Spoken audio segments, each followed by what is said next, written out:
Correct, correct, correct. Talking about the flight school, what was the payment structure? How do you have to make the payment to the flight school? The payment structure was like the quotation which was given. We had to pay the whole amount in installments in the first months out there, regardless of like how much hours do I fly. Even if I fly one flight a week or 7 days a week, or even if I fly one flight a month, I still had to pay the whole quotation in the. Oh, that's a lot of amount. Yeah, in like I had to short pay time. it in a short span of time. So, Correct, correct. as you have done your conversion, so could you guide me a little about this conversion process? Oh yeah. So if you have your documents correct and your examinations done, so what all things do you need? You need to clear your exams. You need a valid license. Okay. You need license and a valid class. Okay. These are the documents you need for your conversion. If you have these documents current and valid, Okay. you can just, the conversion process will just take about 2 weeks. But I have heard from few of my friends also and from people that it takes usually 2 months, 3 months, some even take 5, 6 months for the conversion process to happen. How is it so that you did it in such a short span of time? So because I had my documents and my examinations done before, Okay. I just had to fly for a few hours. So the flights which I needed were 120 nautical miles night, 250 nautical miles day, Okay. a general flight test day, a general flight test night, Okay. and one familiarization flight to know about the Indian airspace and the surrounding. Okay. So these are like few 5 to 6 flights which can be done in easily if you have all the documents with you. Hello, I am Captain Sven. I did my flight training from Florida, USA, from a Part 141 school. Hello everyone, my name is Captain Darshil. I also did my flight training from Florida, USA, but I did it in a Part 61 school. Oh, so what was the curriculum in the Part 61 school? So in a Part 61 school, it was like that we had a contract-based thing. Like for example, in private pilot license, the PPL phase, we had a contract of 55 hours only. Like in that much time, we had to complete our training. How was it in Part 141 school? So Part 141 is basically a syllabus kind of thing where you have portion and dedicated chapters for every maneuver, and you have to complete those maneuvers and chapters before going for your check ride. Oh, that's really great. Okay, so what about the examination in Part 61?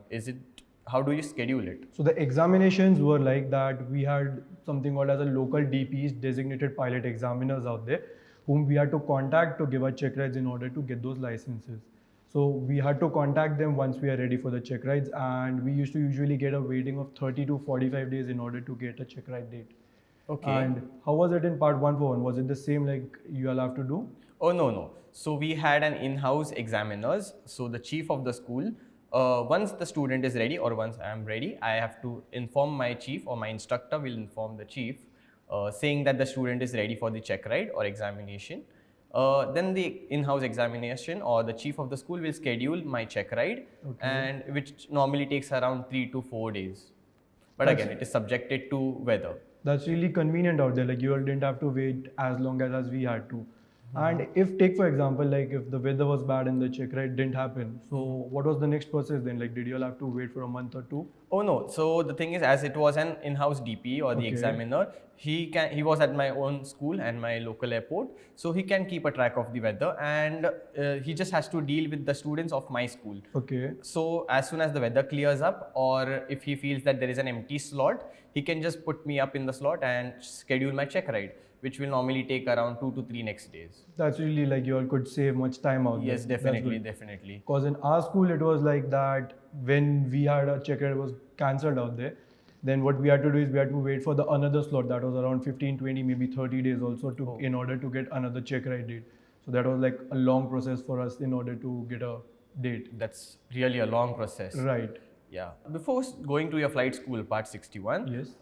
Did you look for any factors, or what factors did you look for before going for a Part 61 school? So like initially I didn't know the difference between this 61 and 141. So I was looking out for different flight schools, and I came across this flight school where I did my training from. I contacted the flight school and they gave me the agent's number whose office was in New Delhi. I contacted them, they helped me with the visa process and everything, and that's how I went for my flight training out there.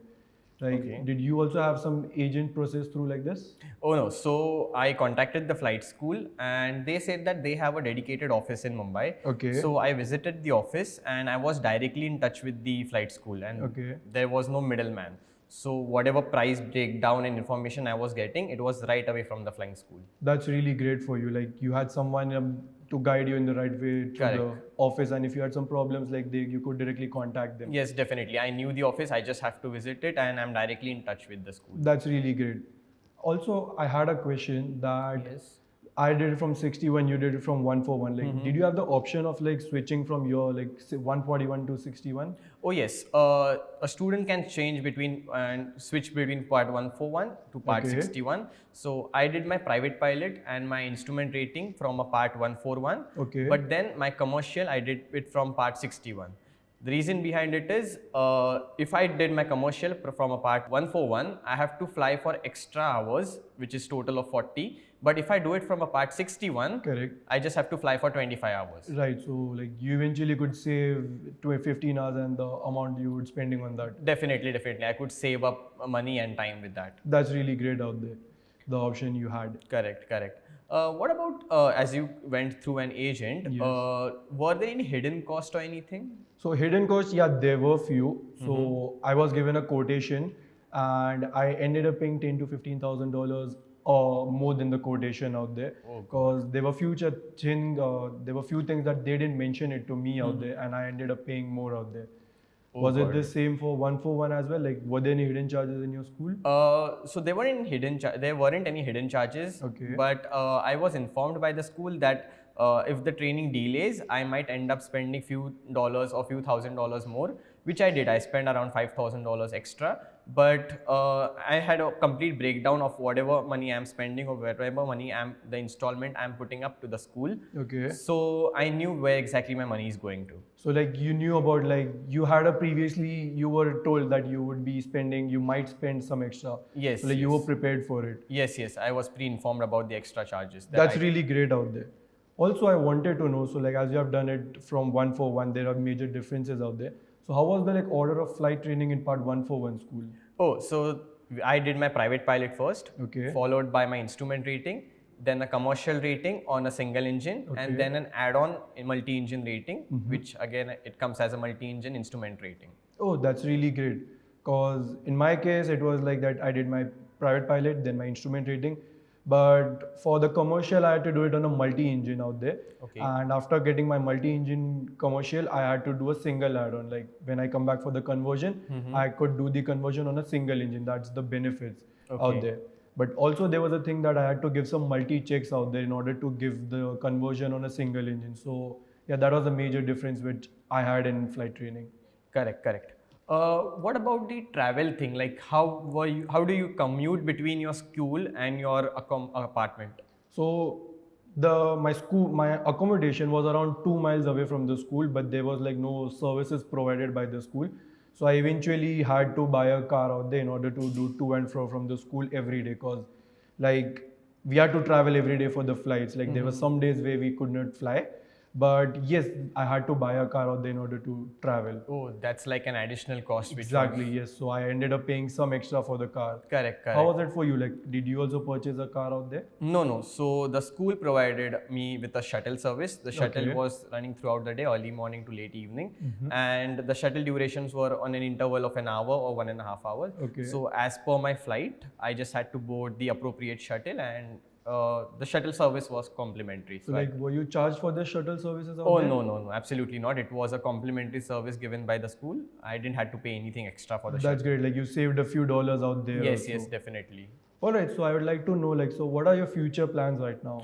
Oh, so I just got done with my conversion. I have an Indian CPL now, and I'm preparing for my type rating. Oh, that's great. So like, as you have done your conversion, so could you guide me a little about this conversion process?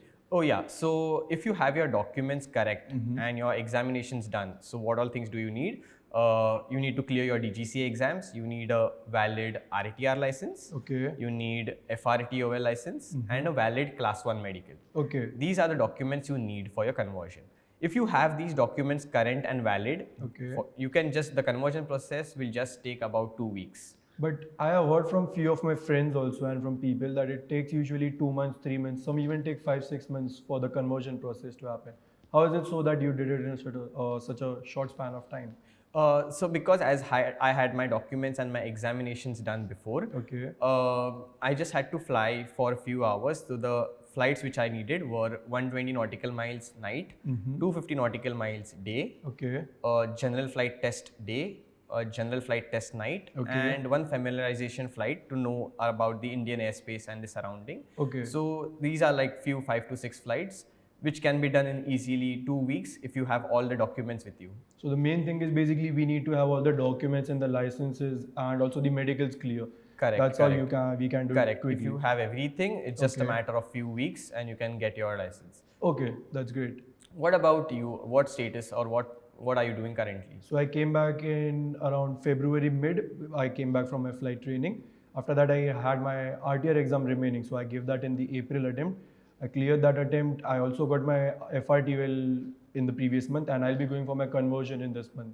Oh, that took a while. Yeah. I think if you do your exams before going for your flight training, will save up some money and time.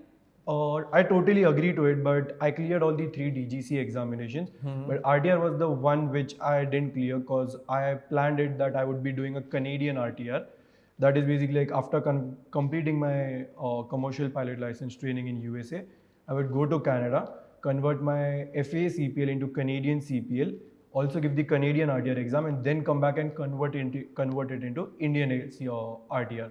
So like that's how I planned it, but when I saw the process was way too long, because in order to get an Indian RTR out there, I needed the physical hard copy of the Canadian RTR, which would usually take 3 months, even 4 months for the physical hard copy to be delivered out here. So that's why I then decided that I'll directly head back to my country and I'll directly give the examination out here, and that's what I did here. Correct.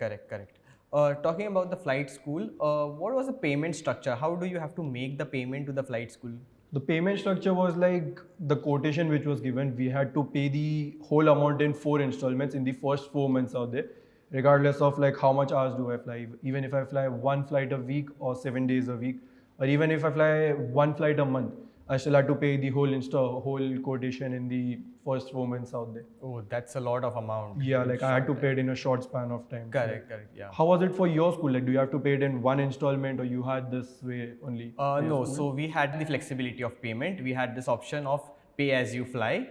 So as soon as we had this website which showed our current balance of my account. Okay. So as soon as the balance reached a minimum value, I had to ask my parents to refill it. So it depends on how frequent you are flying. Okay. So if you're flying every day, the refill or the installments would come pretty close. Okay. If you're flying like once or twice a week, then this gap or the duration of your installments will spread through your journey or your training. Oh, so that means basically as in when you fly, you had to pay. So like if you completed the installment take, for example, in 60 days, then you had to do the next installment in after 60 days, right? Correct. Oh, that was really a convenient way that you had, and I didn't have one. Yeah, that was really beneficial for me, that it wasn't burning a pocket. Correct. Burning a hole in my pocket. Right. Okay. So what about your conversion? So conversion process is like I'll be going for my conversion in the next month, and I'm planning for it. And as you guided me, I'll take care of all the documents and the details and the licenses out there, and make sure that I also complete it in a shorter span of time. So we can conclude by saying that irrespective of you doing your flight training from any country or any school, Right. if you have proper guidance and if you have the correct information, Correct. Yes. and if you validate it with the right source, you can do your flight training at an effective cost and an optimal time. Definitely, I totally agree to that. Like, however you do it, whichever school, it does not matter. All schools have the same way of doing the flight training. The correct guidance is the key which one needs out there. Alright, so this conversation would help all the future pilots in choosing the right flight school for them between Part 141 and Part 61 schools. It was nice talking to you, Darshil. Thank you.